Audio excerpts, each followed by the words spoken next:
so confused, deception everywhere. I didn't know where to turn to, then mercy spoke for me. Thank you for joining us this lovely Saturday morning. The Nigerian state is passing through a very tough time, and we really need to admit this if we must even have a chance of outlining the solution to our issues.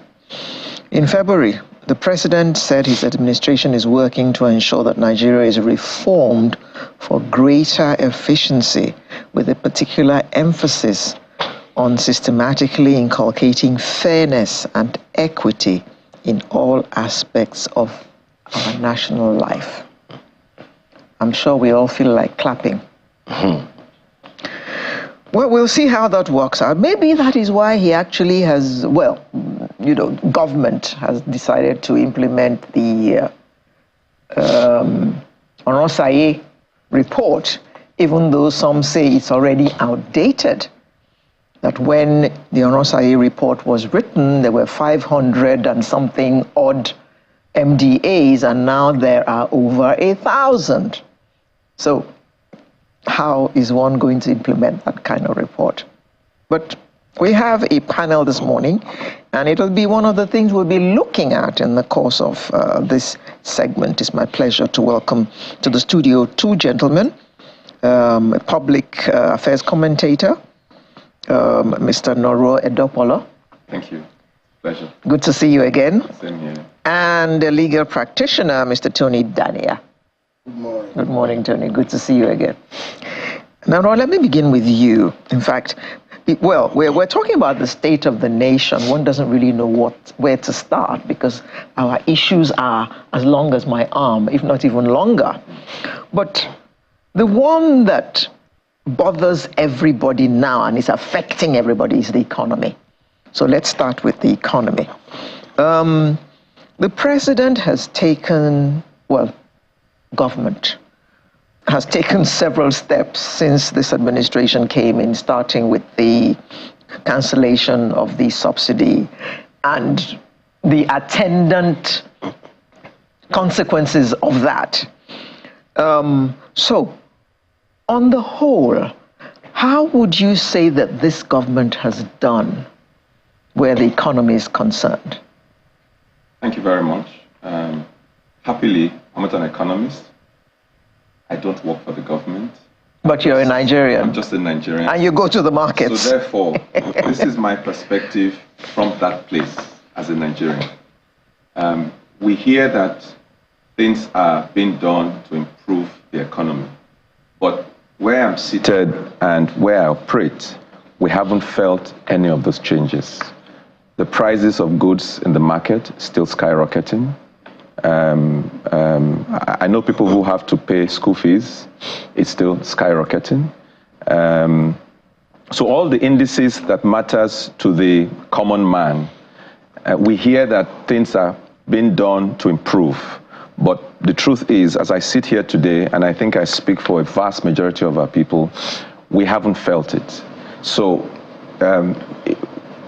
how come the government initiatives that have been taken so far haven't yet trickled down to us, the common people on the, the common Nigerians, is maybe the question that the government will have to think about.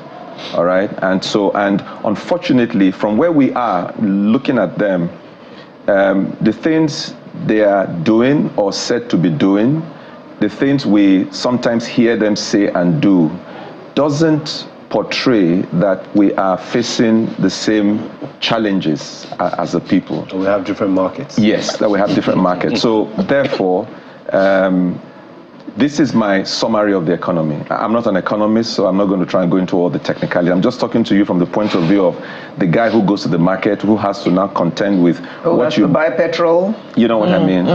A trip now is like 20,000 naira. It doesn't matter where you're going, And if you do that 4 or 5 times a week, so sometimes I don't do the calculations because if you do, it may do more harm to you. I agree, absolutely. So that is my more harm to your mind. Yes. Daniel, do you agree with him? To some extent, the way the average Nigerian will see the economy will be a bit different from how we see it. For example, the effect of exchange rate. The man on the street will not know, but we should be able to analyze it and see how it affects the man on the street. For example, when you are coming to government, you have your plans. You should also have plans for unforeseen development, how to take care of them. For instance, nobody will plan that they will kill your soldiers. And when it happens, how do you handle it? Let me quickly touch on that.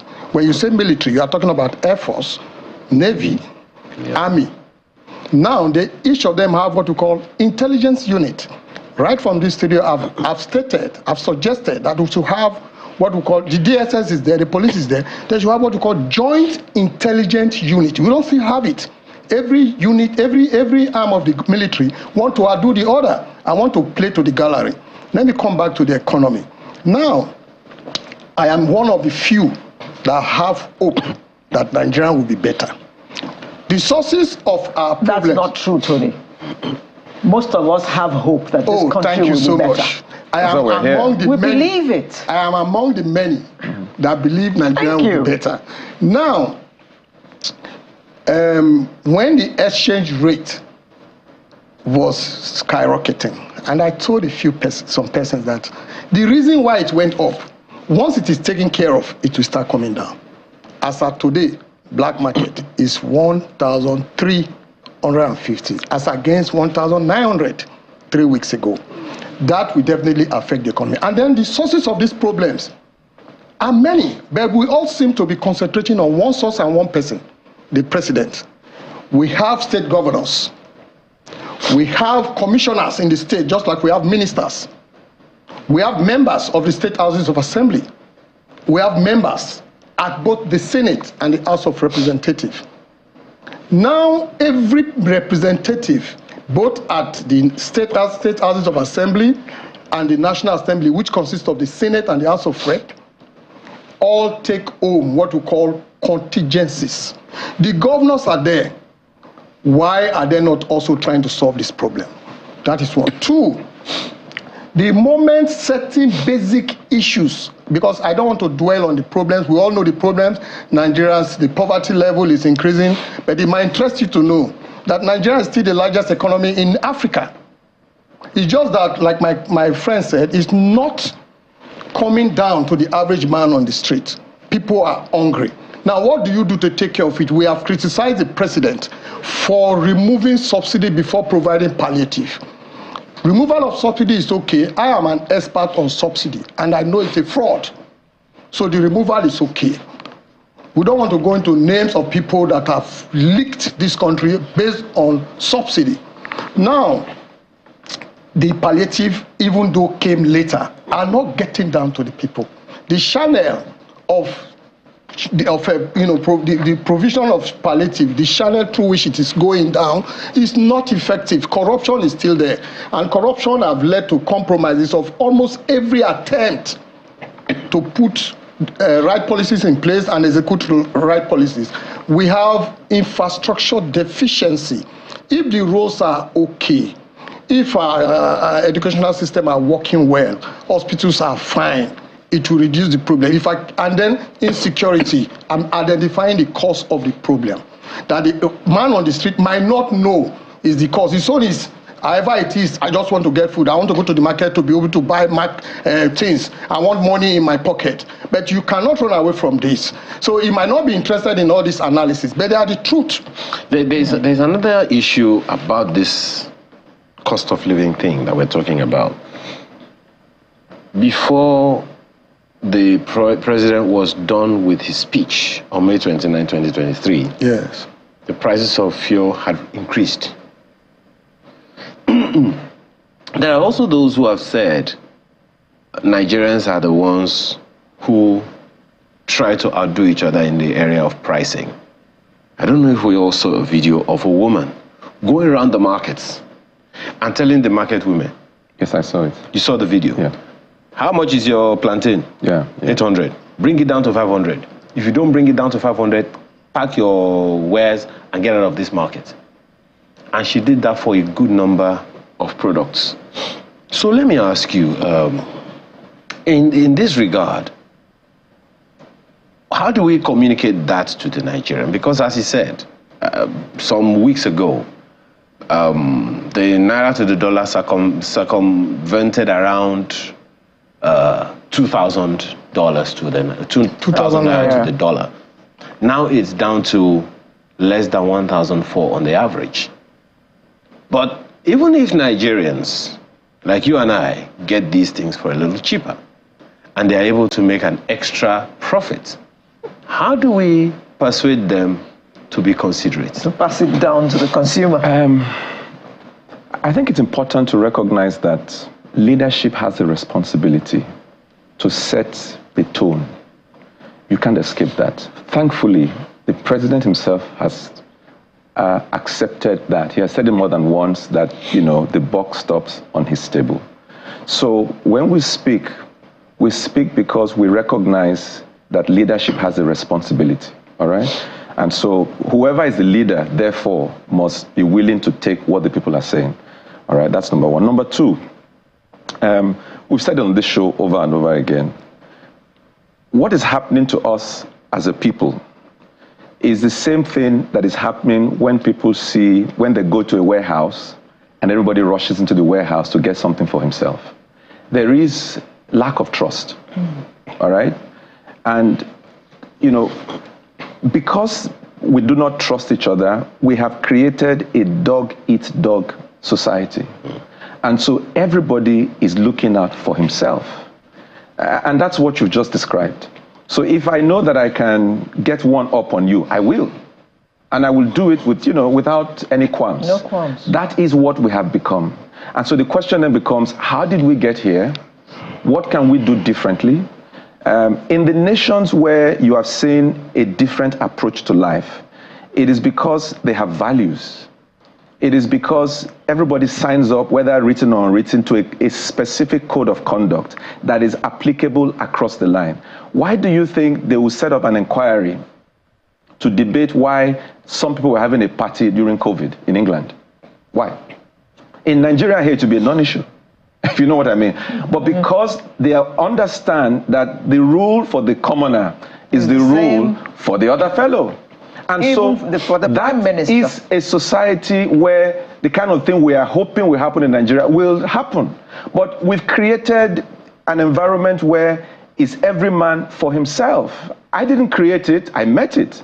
So, it's not, we need to be clear about this. This is the Nigeria we've created, all of us collectively, all right? We've created a Nigeria where, get it at whatever cost, hold on to it, and damn the consequences. But you also said something the other time, which I'm glad about, and that's the fact that we have values. You said we got here somehow. Yes. How did we get here? We got here because our value system has been eroded. How? By again, I come back to leadership. You elect leaders, they set examples, the people follow them, and so you have a cascading of leadership that has told us, do what I say, not what I do.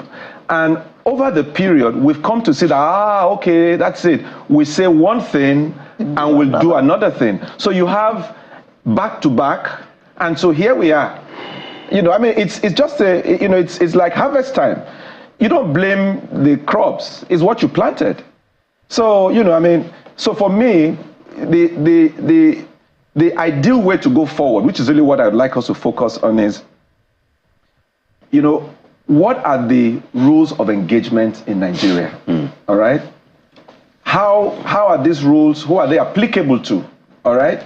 What happens with, so until we have this agreement that these are the rules, is applicable to everybody. As I was thinking about it, what occurred to me? I think part of the challenge we have is that we've imported a form of government that's alien to us. I wish we would sit down and ask ourselves, how can we take this democracy that they've given to us and see, how can we, for example, Nigerianize it, all right? Do you know that Nigerians like kings? Do you know that? We like kings.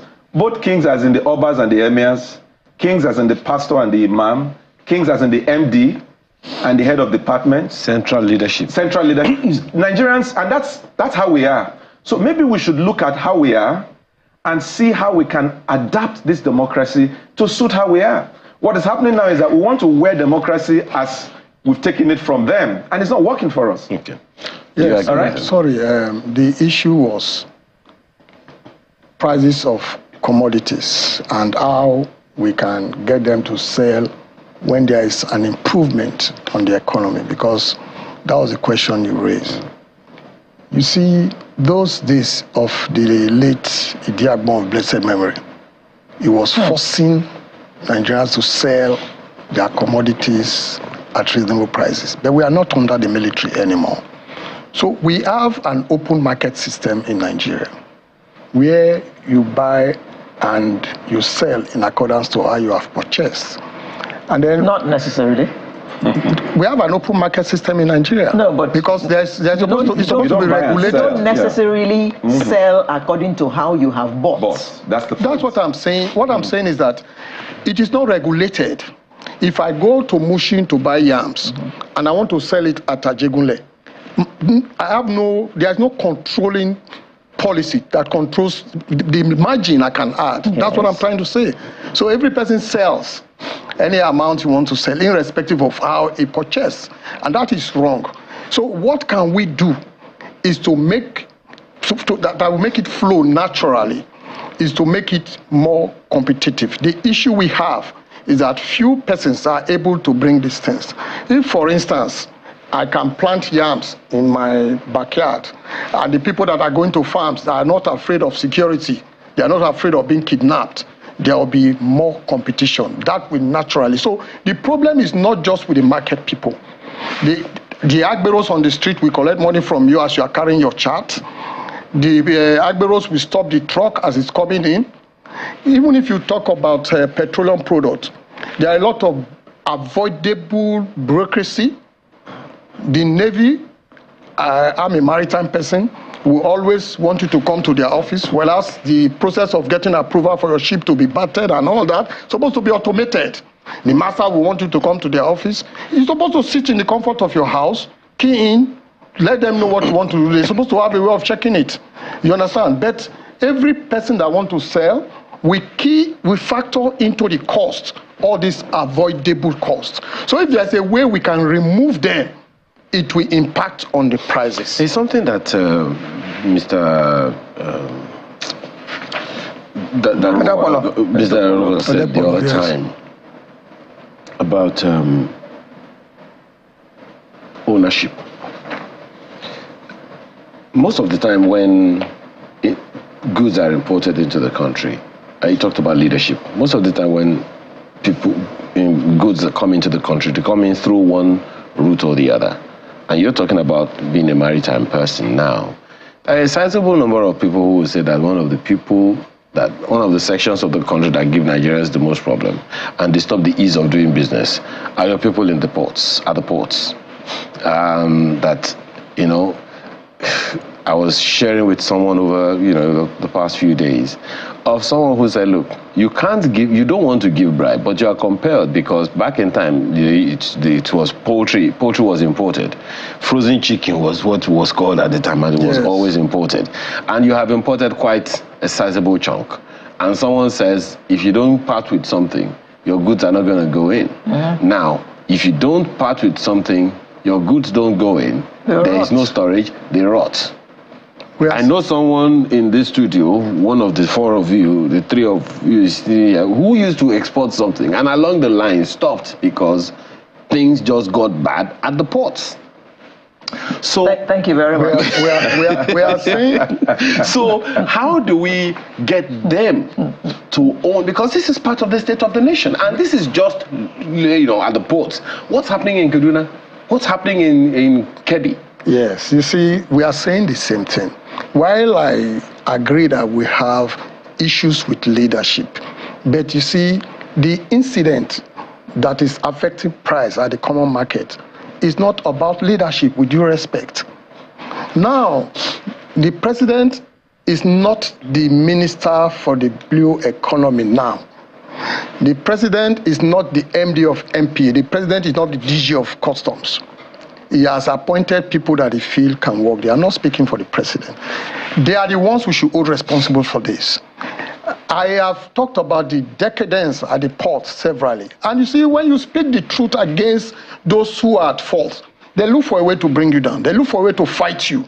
You know, because that thing is so strong. This corruption, compromises is so strong in every aspect of our economy and economic activities. Now at the port, it's worse because we are still an import-dependent nation.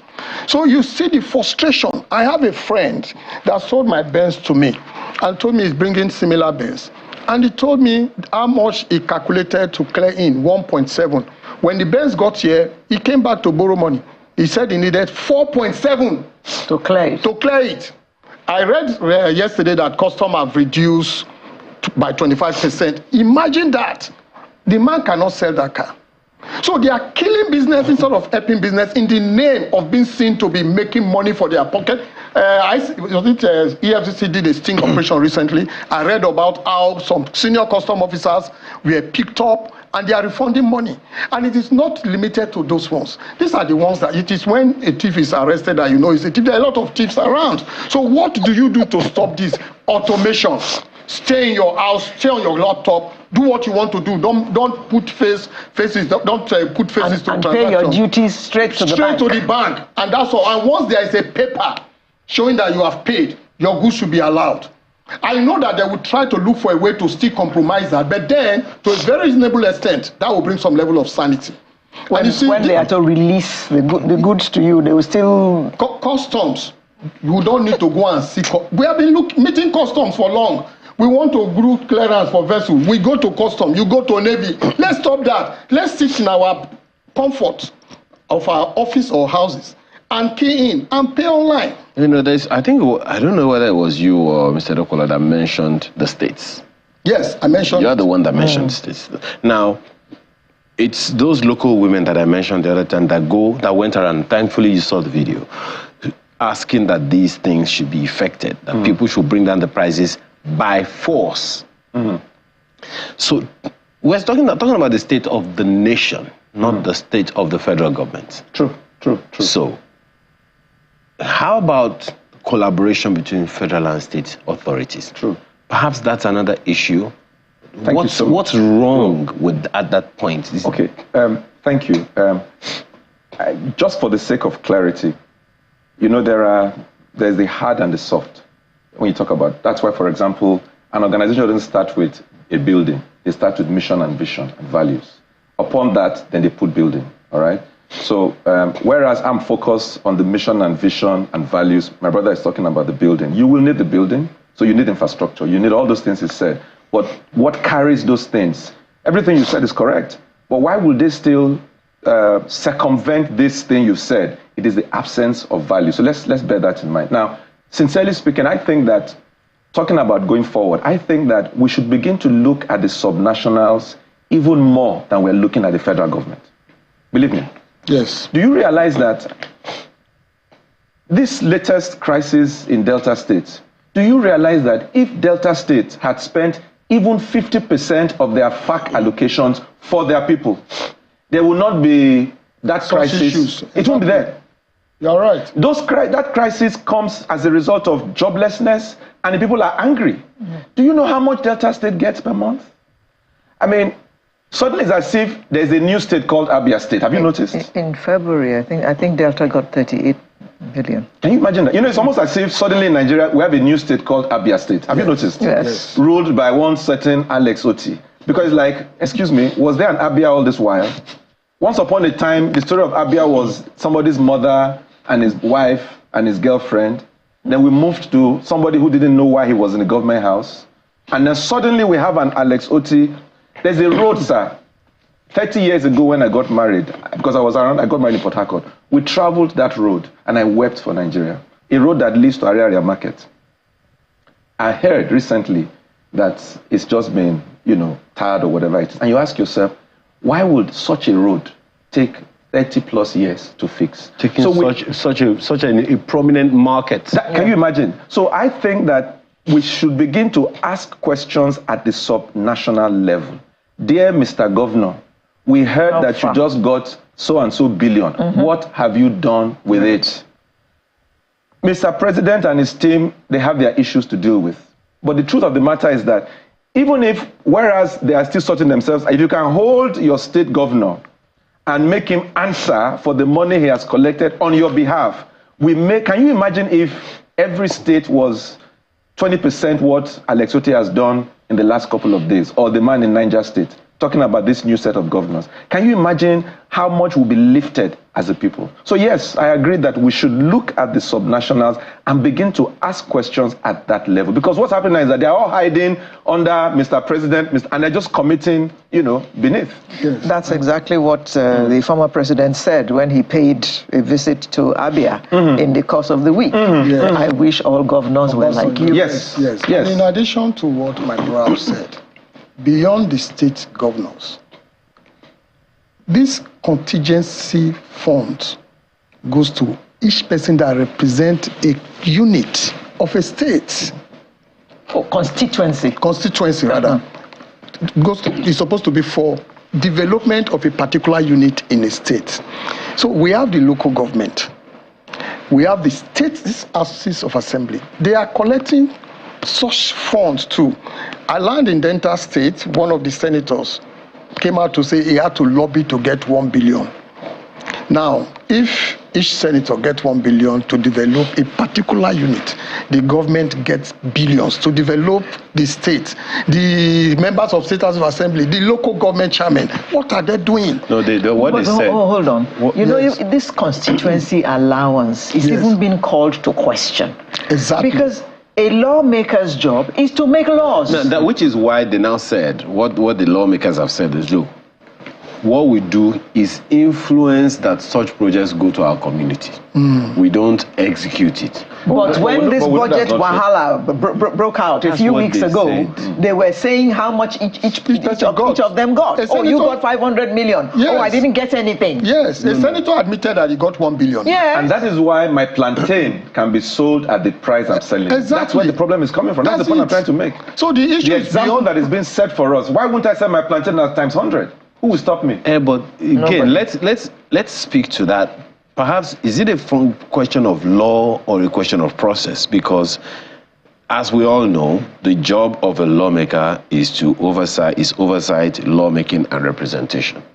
I think it is in the ambit of that representation they are asking to influence certain projects going to they get the money to do it. I think we need to stop that.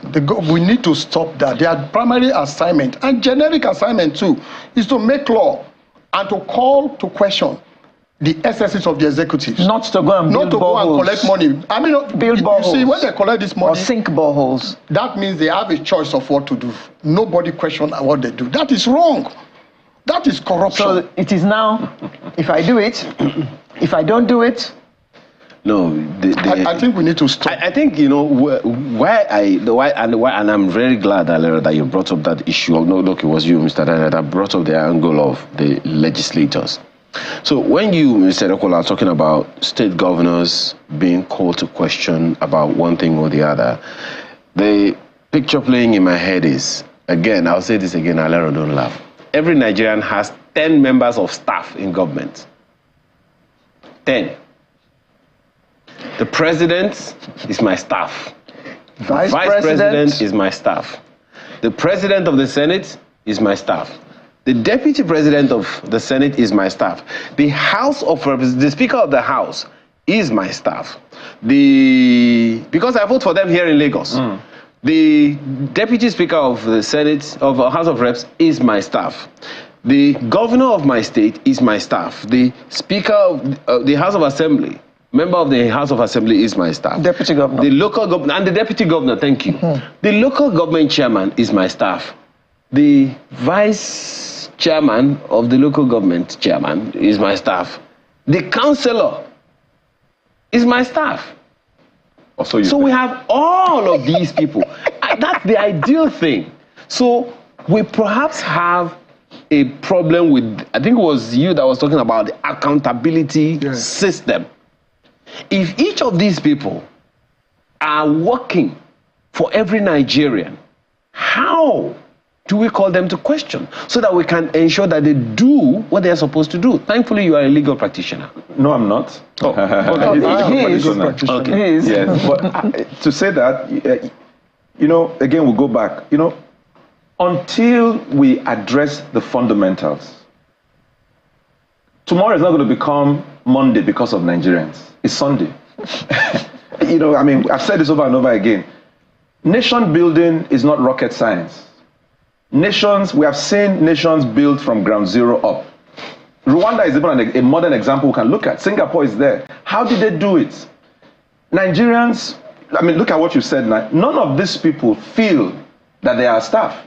Rather, they see themselves as overlords and bosses over us. All right? Why do we call them civil servants? Because they're supposed to be serving the people. But that's not the mindset that they have. Mm-hmm. In fact, we even exalt them, if you like. The moment you become a commissioner or whatever, we lift you up and say you are there, as opposed to the other. So we come back to the issue of values. I knew you were going to go there. But there are laws. There are laws that are supposed to ensure those laws are subject to people who do not recognize or respect the laws. So what do you do? Those laws. But there are still laws. And I was asking a question one day. Can you legislate values? No. Values will inform the legislation you want to put in place. If you are a natural kleptomaniac, you will be when you get into power. There are laws that are supposed to clip you, and processes, legal provisions that are supposed to ensure you don't do it. You do it, you get reprimanded. What is wrong with the accountability system in that regard? Like Mr. Depolo said, leadership. If you are there and you feel you want to undermine the law that is supposed to check you, in Nigeria you can do that. And you see, the thing is that it's difficult for us to be realistic like you that say, look, you are my staff. You should be subjected to discipline. Say it outside. And the DSS will come and say something was funny. Your ADLA will say, we saw you at the airport with cocaine. Or the military will say, you are one of the terrorists. But that is the truth. They are our staff. You are correct. But you see, in the process of trying to correct the system, you must be realistic. The system has been bad. The person that is the president was part of the system. We felt, having succeeded, having become the president, with his experience in good and bad, he will do the right thing for the country. I started supporting the president when he became the president. I said, well, it's okay. He has experience. But what we are seeing is like he's afraid to step on toes. It's like he's dressing a wound instead of curing the wound. That goes for the president. But we, myself and Mr. Depolo, are saying beyond the president, the states and other federating units. Well, somebody agrees with you. Festus Akimboyewa agrees with you. As you are blaming the leaders, you should also blame the followers. The economic challenges we are facing are similar to the economic challenges the people are facing in many countries of the world. Fuel is still cheaper in Nigeria than Gambia, Sierra Leone, and many African countries. But they are not raising prices of goods and service arbitrarily. We need to change our mindset in Nigeria. Thank you. Another email came from Chief Onoja. He says, how can the state governors be called to accountability? He's responding to you.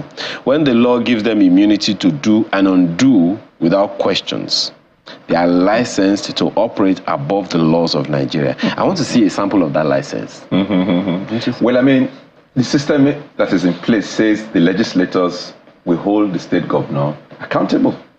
But they are in the state governor's pockets. Here we are. But we can also hold them accountable as citizens. Yes. So by what we are doing now, we are questioning the state.